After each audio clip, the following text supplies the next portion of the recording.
it's Saturday. This means it's time for a piece of A.S.S.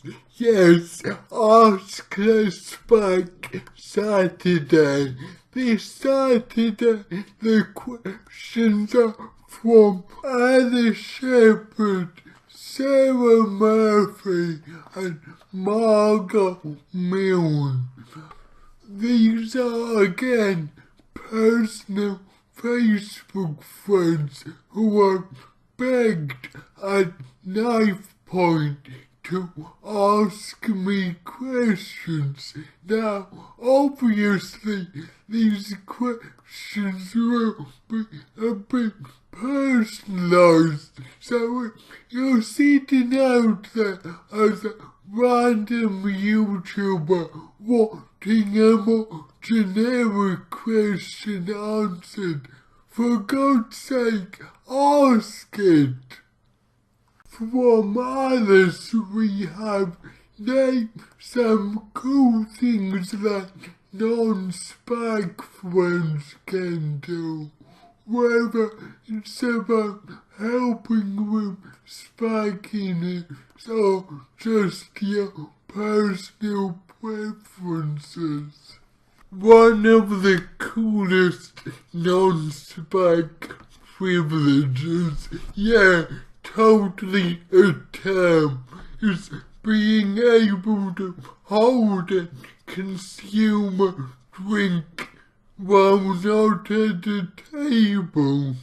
Take this situation. You're out somewhere by yourself and some random guy approaches you and won't leave you alone because they think you're lonely and can't understand you're out alone because your personal preference.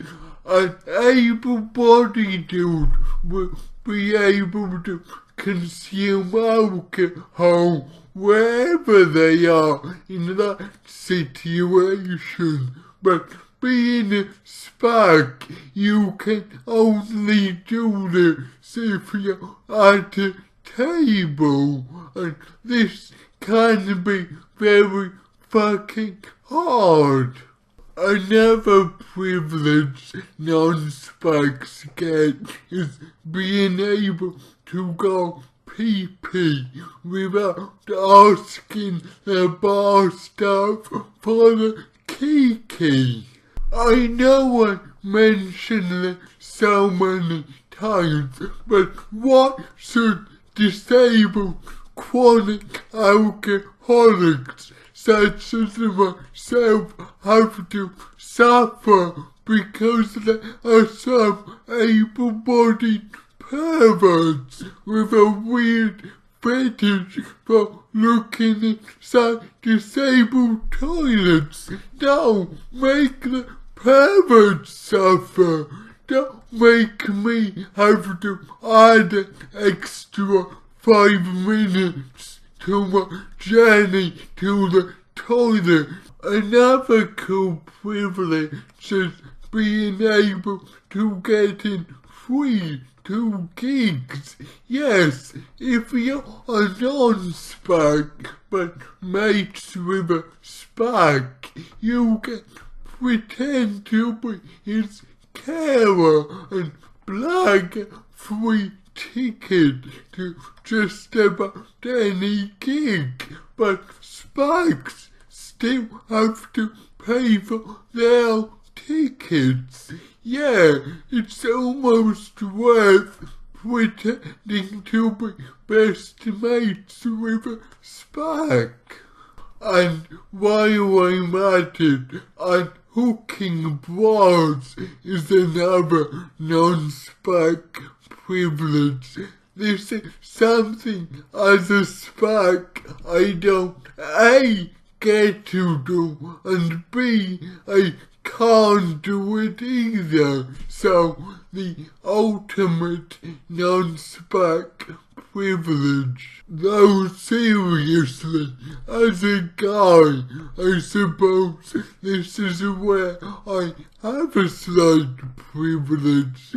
The only instance where I'm in a situation with a bra to unhook is when there's another party who can also unhook that bra. So that isn't so much of a problem. But I just thought, if I had tits myself, A, I probably wouldn't leave the house.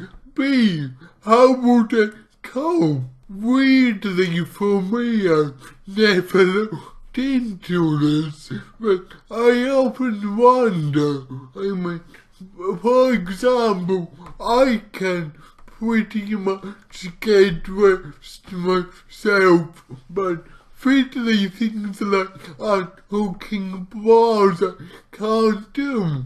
So if a woman had the same level of spackness as me, is there a gadget they use, or will they have to need an assistant to help them get dressed for this one task?